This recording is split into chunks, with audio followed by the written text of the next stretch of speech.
Hi, it's Ramsey Dewey at the JX Fight Club in Shanghai, China. Welcome to another edition of Q&A with the Coach. Our next question comes from Stuart from Sri Lanka, who lives in the UK, and he has a question about Sanda, the Chinese national combat sport. Often understood to be competitive kung fu, but I'll get back to that in a minute. Stuart asks this.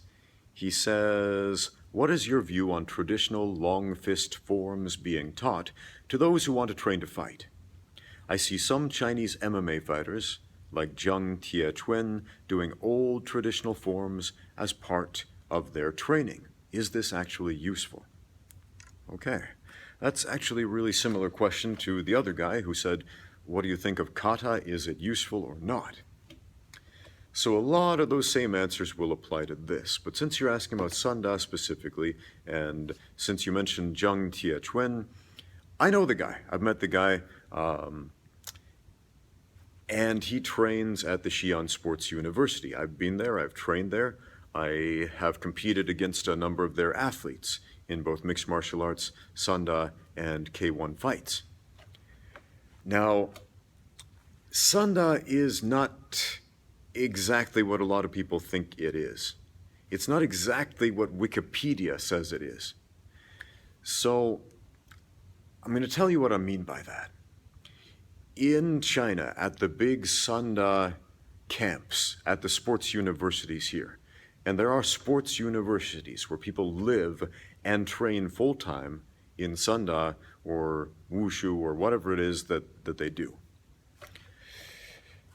And these guys start from a very young age, and the Sanda fighters, they are professional fighters who train and fight for these sports universities. Now, every one of these sports universities, they do follow a certain syllabus, so there is a certain standardized set of throws and techniques that are fairly recognizable across the People's Republic of China that is recognized as Sanda. This is the style of Sanda. So you'll see a lot of lead leg side kicks to the head. You'll see a very specific set of throws and takedowns that allows the attacking fighter to remain on his feet when his opponent goes down, because that's how you score for a takedown in Sanda. But, and this is an important but, Sanda, the modern version anyway, is a mixed martial art. No, it's not MMA, there's no ground fighting at all, but it is a mixed martial art, meaning they cross-train. So these guys are not just practicing a kung fu style. They're not just doing long fist Shaolin kung fu or praying mantis kung fu forms and then getting into the ring or on the Lei Tai platform and then putting the gloves on and fighting. That's not how it works. At the Xi'an Sports University, for example, they cross-train. They cross-train in boxing and Muay Thai and what else? Taekwondo, that's another thing. All of those fighters cross-train in Taekwondo. They're extremely good at kicking up at the Xi'an Sports University. I trained at a Sanda camp in Jiangsu province, and they cross-trained a lot in Kyokushin karate and Taiji Chuan, which seems like a weird mix, but that's what they did. There was a Sanda camp I trained with in Liao City, in Shandong province, and these guys trained almost exclusively in Muay Thai. They didn't even do kung fu forms, just Muay Thai, that was it. Where else? You'll see a lot of these guys train in traditional folk wrestling or Mongolian wrestling. Shuai Jiao, it's just wrestling in Chinese. That's all Shuai Jiao means. A lot of people ask me, Ramsey, what do you think of Shuai Jiao? That's just Mandarin for wrestling, that's all. So if we're talking about folk-style wrestling you'll see in the United States or Canada or whatever, guess what they call that in China? Shuai Jiao. And what else? Greco-Roman wrestling, Shuai Jiao. A lot of times they'll even call judo or jiu-jitsu or any other grappling art Shuai Jiao. But it's not like that term refers specifically to a style of Chinese folk wrestling where they put on the little sleeveless robe and the belt. I mean, that is a thing that does exist, although in modern China, the only people I've met personally who practice that are expats. Man, that's kind of disillusioning for a lot of people. What? Only the expats are doing the traditional Chinese folk wrestling? Yeah, pretty much just them, and sometimes you'll see Sanda fighters cross-training in that traditional Chinese quick wrestling because, again, that is part of Sanda. Quick wrestling meaning there's no ground fighting, it's just get the takedown, remain on your feet, throw the other guy to the floor. So, yeah, Sanda is a mixed martial art in the modern world, in modern China. So I've met a lot of people from outside of China who train at a Sanda gym where they're taught this very specific syllabus of movement, where they're taught you have to learn these kungfu forms and these wushu forms and these weapon forms and whatnot. Now, if you train at a Chinese sports university and you are studying Sanda, that's essentially your major, yeah, you also have to take classes, if you will, in kung fu forms and weapons and wushu and all that stuff. It's part of the curriculum. It's kind of like I went to school, I went to the university and I got a degree in modern dance. Yeah, health and human performance, modern dance emphasis. And I took a bunch of modern dance classes where I danced, but then there were a lot of related classes. I had to take classical ballet and character ballet and folk dance, world dance from around the world, and ballroom dance, Latin dance, social dance, every type of dance you can imagine. I had to take classes in history of civilization through dance, through the perspective, the lens of dance and how that has affected culture and how culture has affected art or whatever. Right? So, did folk dance and ballroom dance and all this make me a better modern dancer? Well, kind of, sort of, in an abstract sense. Would it have been a better use of my time to simply focus on modern dancing technique and modern dance choreography and modern dance improvisation instead of doing character ballet and doing the cha-cha? Maybe. In the short term, yeah, absolutely. And I think you can say the same thing about Sanda. Is doing kung fu forms going to make you a better fighter? No, not right away. But maybe 20 years from now, if you reflect seriously on those forms, you might be able to extract and extrapolate some useful information from them. Thanks for the question. Our next question comes from Rebecca H., and actually a lot of people have asked me this question.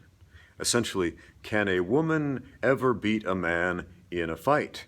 Now, Rebecca H., on my video, McDojos and How to Recognize Them, left kind of a snarky comment, which inspired me to give this answer.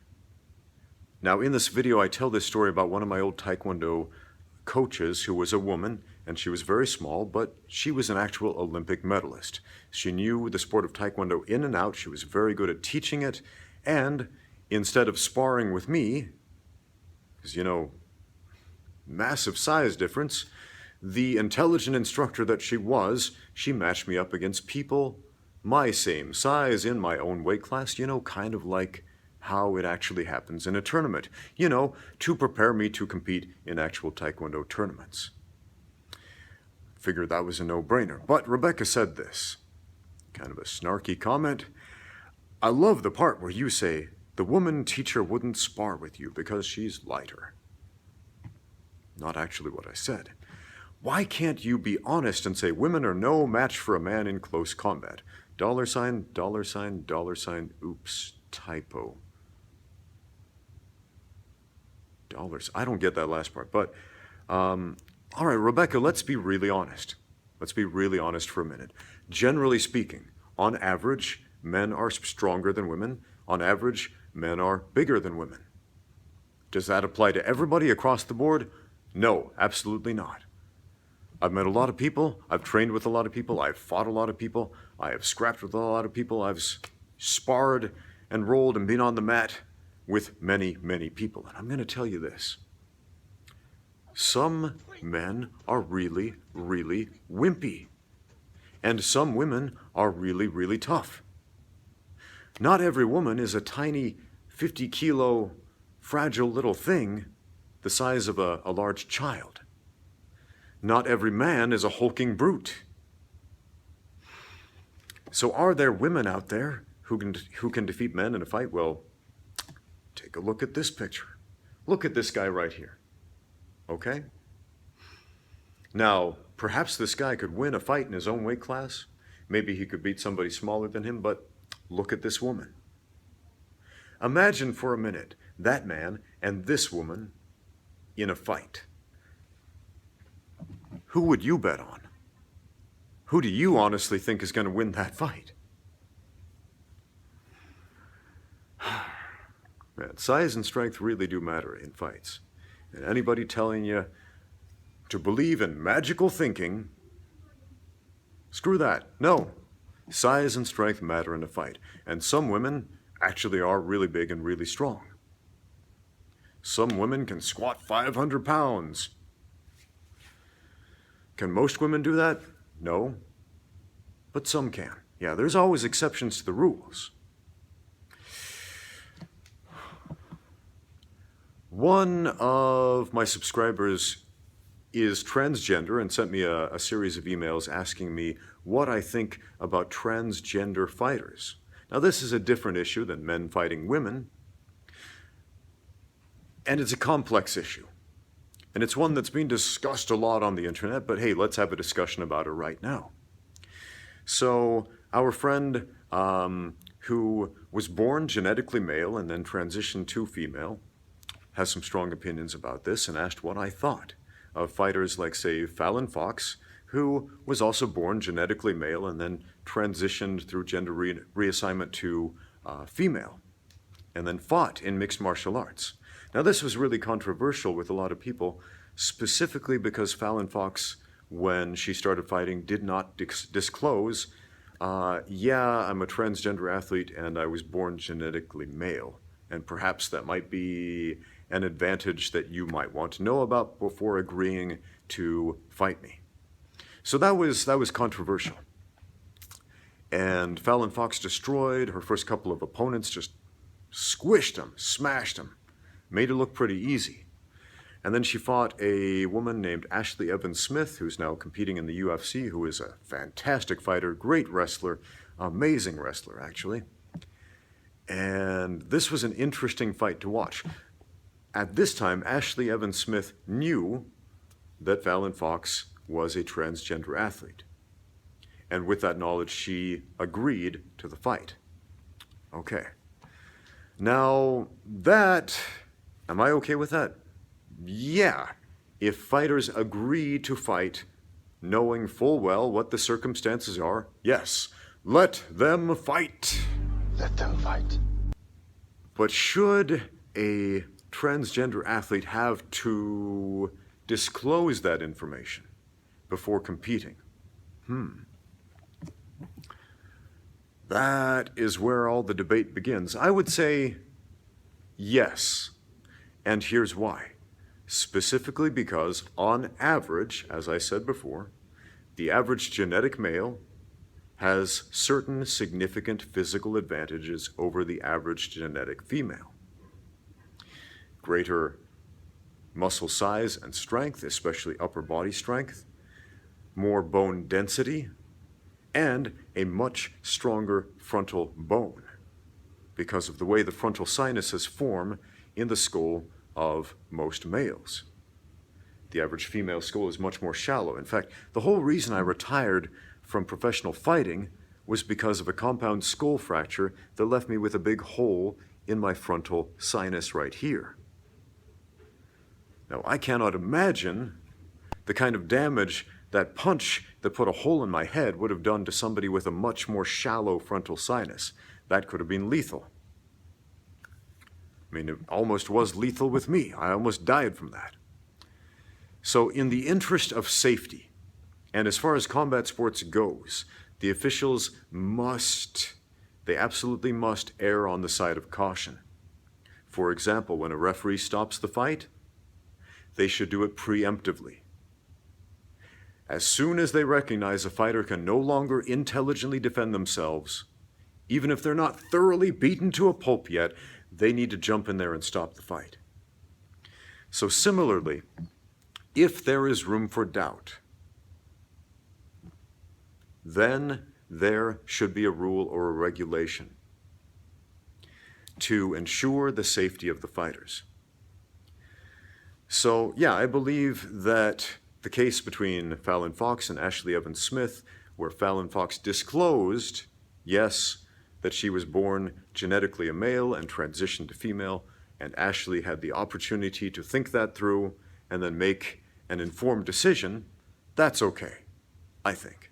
We'll argue that through hormone replacement therapy that much of that strength is lost, and perhaps that is true. But there is plenty of evidence, at least anecdotal, suggesting that many of those physical athletic advantages remain, most specifically bone size, bone shape, and bone density. Because man, the most advantageous physical attribute that we are born with in a fight is our skeleton.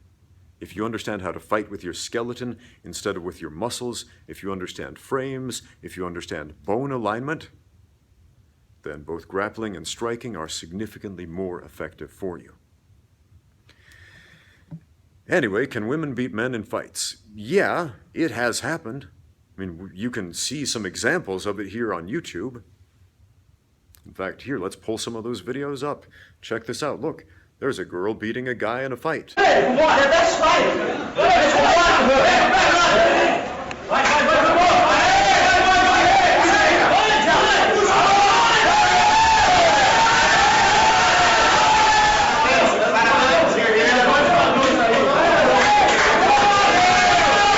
And then we can see the opposite.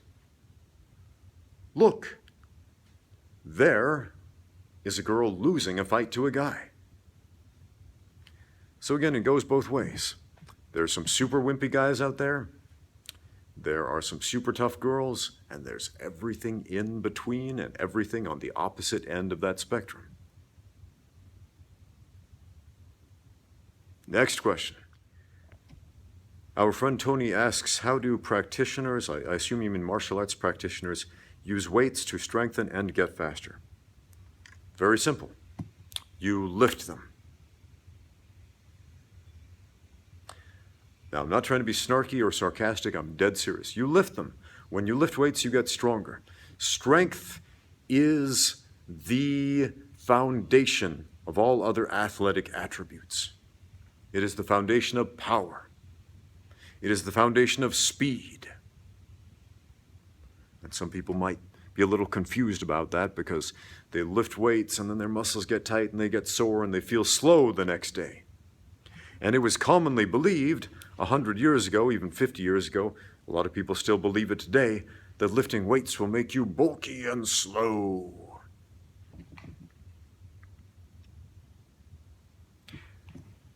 You ever play those fighting games like Street Fighter, Final Fight, Streets of Rage, all those type of beat-em-up games? I always thought it was funny how the big, strong characters were always super slow, and the little weak characters were always really fast. Because in real life, it's not always that way, man. Look at American football for a minute. There are some really, really big dudes who play American football who are also really, really fast. How does that work? They've got those big, bulky muscles. They're so strong. How are they fast? They're fast because they're strong. Because those big, strong muscles are able to propel them at great speeds. Look at Olympic sprinters. Some of these guys have huge muscles. Shouldn't they be slow? Why are they some of the fastest humans on the planet? Perhaps there is a connection between muscular development and speed. Well, yeah, there is. There absolutely is. So how do you use weights to increase your athletic attributes? You lift them. Start by lifting them. Get as strong as you can. And then you will start to be able to translate that strength into power and speed and other athletic attributes. Our next question comes from GC, who says, would it be possible for a blind person to be a halfway decent fighter? Okay. A blind person.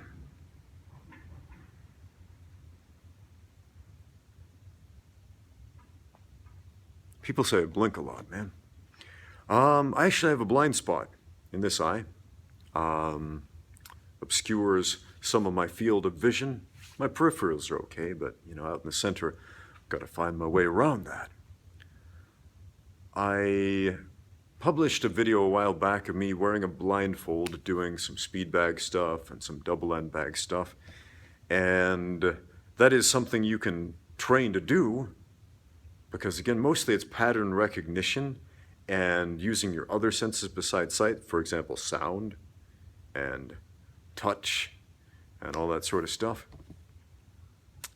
But actually fighting, I would say you can definitely be a good grappler, even an elite level grappler, without the use of your sight. Why? Because in a grappling match, the eyes are of secondary importance. In fact, blind grapplers compete all the time. In jiu-jitsu and judo, the only special exception they make for blind grapplers is that they may start with one hand on their opponent's uniform so that they know where their opponent is. So that's how a blind person grapples, is by feeling their opponent. So if I have my eyes closed, or if I'm blind and I have my hand on you, I can tell where the rest of your body is with my hand on your lapel or on your sleeve or collar tie or whatever it is. Try this exercise, and I do this a lot myself. Grapple blindfold or grapple with your eyes closed. And at first you might get kind of scared and clinch up and freeze a little bit. But then you'll start to realize this is basically the exact same thing as grappling with your eyes open. Because what do we actually see in a grappling match? Well, we see like some dude's armpit in our face, we see some guy's chest, we see the back of some guy's neck or something. And it's not really useful visual information most of the time. But what do we feel? We feel everything because we're connected, body to body. And so you can feel exactly where the other guy's moving. And if you do this, you'll develop your senses of proprioception and kinesthetic bodily awareness to the next level. So yeah, you can definitely be an elite level grappler without the use of your sight. But striking, that's a different story.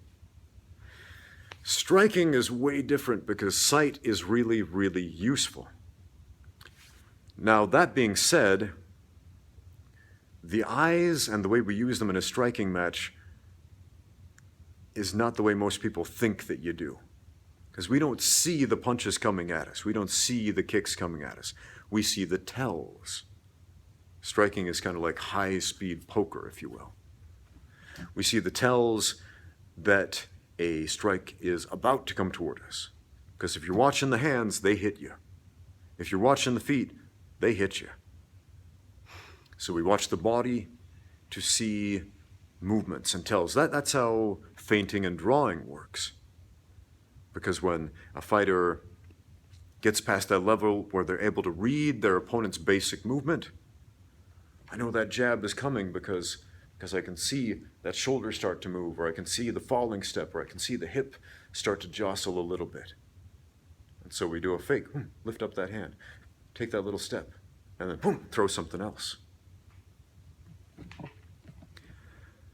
So not being able to see the tells at all, that's a big issue. Not being able to see your opponent's distance from you, that's a big issue. Now, we do have other senses, which we usually ignore because of our eyes. For example, humans actually do have a sense of echolocation, not unlike a bat. It's just bats are way, way better at it than us. There's a video here on YouTube, let me see if I can pull that one up, of this blind kid who has a very highly developed sense of echolocation. He makes little clicks like, and he listens for that sound bouncing off of objects to gauge how far away they are from him. And this guy can skateboard and play all kinds of games that you would think, hey, you need to see to be able to do that. But he can't see at all. But he's able to do these things because, again, he's developed his other senses to a higher degree. We have a lot more senses than just 5. I've said this a lot. I mean, there are at least 72 scientifically documented senses. Just to list a few: proprioception, kinesthetic bodily awareness, magnetoreception, the sense of heat, the sense of pain, the sense of itching, the sense of pressure. Those are all different senses than touch. The sense of echolocation, the sense of cardioelectroreception. I mean, all of these things are stuff we ordinarily don't pay attention to because we're so busy staring at stuff. We're very visually interested beings. We like bright, flashy colors and shiny stuff. So take away the eyes, and what are we? Ooh. First thing we start noticing is sound. I just heard somebody hammering on something back there. I probably would have noticed that. I probably would not have noticed that if I had my eyes open. But now I'm listening with my ears. What else? Now I'm paying attention to the temperature in the room, how the air is circulating, and I can feel that on my skin. I can feel it reverberating in my ears. And now I'm starting to pay attention to the sound bouncing back, and it's very subtle, and I'm not very experienced at it. But I can see, yeah, there's a platform right there in front of me. And I knew it was there because I saw it previously, but I can sense that it's there because of the sound. And also the air pressure, the barometric pressure, and how we displace the air by moving around. And there are all of these other senses, but can that actually translate into a halfway decent fighter? That's a tough one, man. That's a tough one. My gut tells me no, probably not. Because if you're blind, man, even if you have a strong sense of echolocation like Sonar Boy in that clip there, man,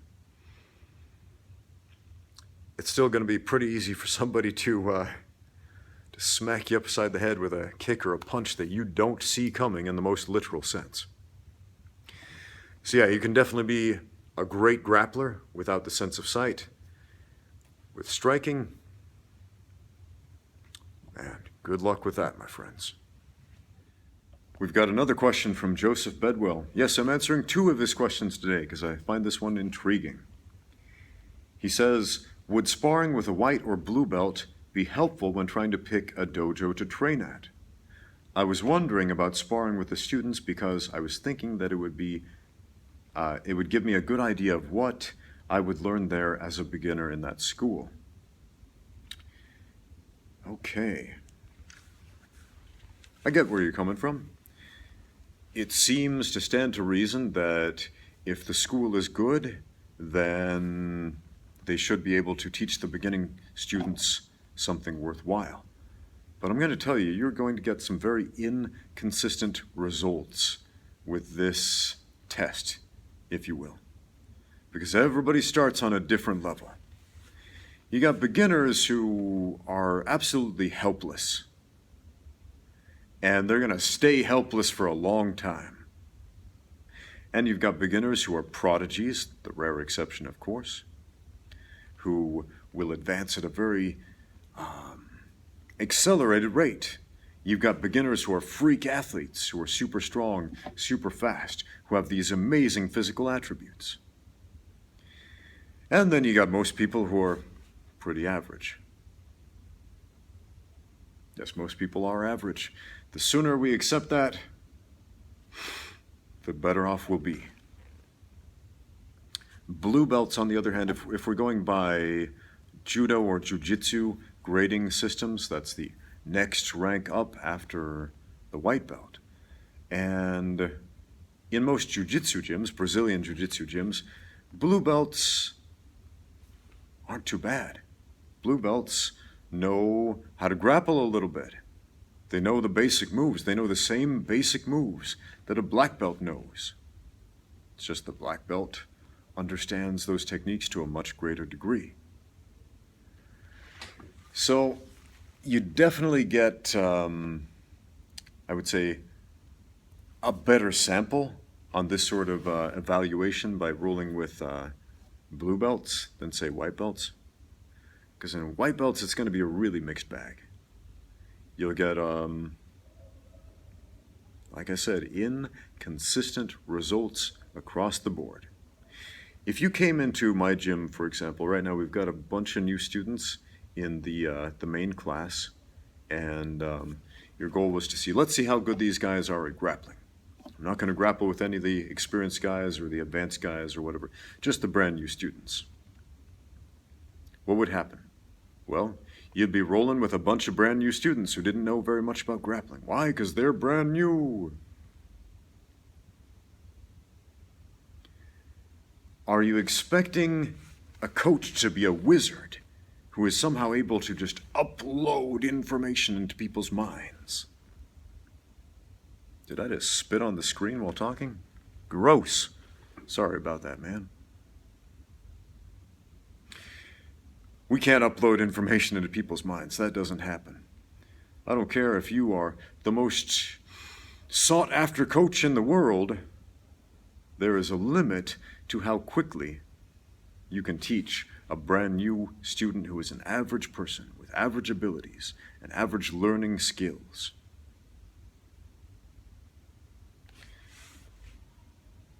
Every now and then I've had the opportunity to teach somebody I would consider a prodigy. It's happened a few times, maybe 3 times. I made a video a while back called something like a self-defense experiment, where I had this brand new student named Karen, and Karen tries out this self-defense technique, escaping a wrist hold against some different levels of resistance. And that was, I think, her second day at the gym. And she's been training for 3 weeks now, and I've noticed something about Karen. She's kind of a prodigy. She pays attention. Now, physically, she's small. She's not super strong, but mentally, she's a prodigy because she pays attention and she's super technical, and she has this rare ability to replicate and perform techniques live the same day that she is taught those techniques. And it seems like that should be something everybody can do. Not so. Most people cannot or do not do that. You go to a average jiu-jitsu gym, for example, and they'll teach the new students, this is how you do an armbar from side control. And the students are like, okay, now I know the armbar from side control up here in my mind. And then they're like, all right, time to grapple. Let's do 5-minute goes. Go. And everybody starts grappling, and they're like, oh, what do I do? What do I do? Oh, crap, I don't know any takedowns. I'll pull guard. Oh, now I'm on the bottom. How do I get to side control so I can do that armbar? Oh, I'm squished here. Oh. And then maybe they'll get to side control. Maybe they'll pass the guard, and they're there, and they're like, I got side control. I got side control. Where do I put my hands? Where do I put my feet? And they can't remember it.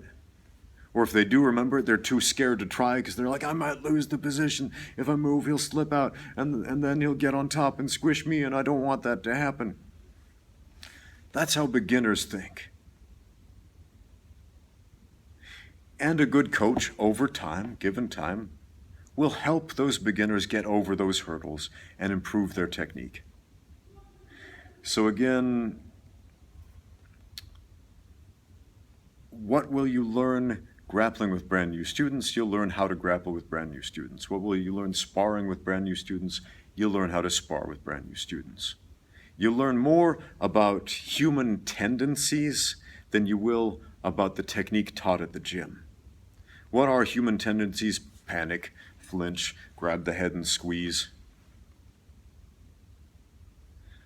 So yeah, if you want to get an idea of what they're going to teach at that gym, well, try sparring with somebody who's been there a little bit longer.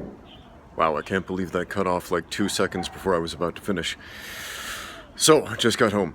Let me finish my sentence. Try sparring with someone who has been training a little bit longer. Thanks for watching. Now get out there and train.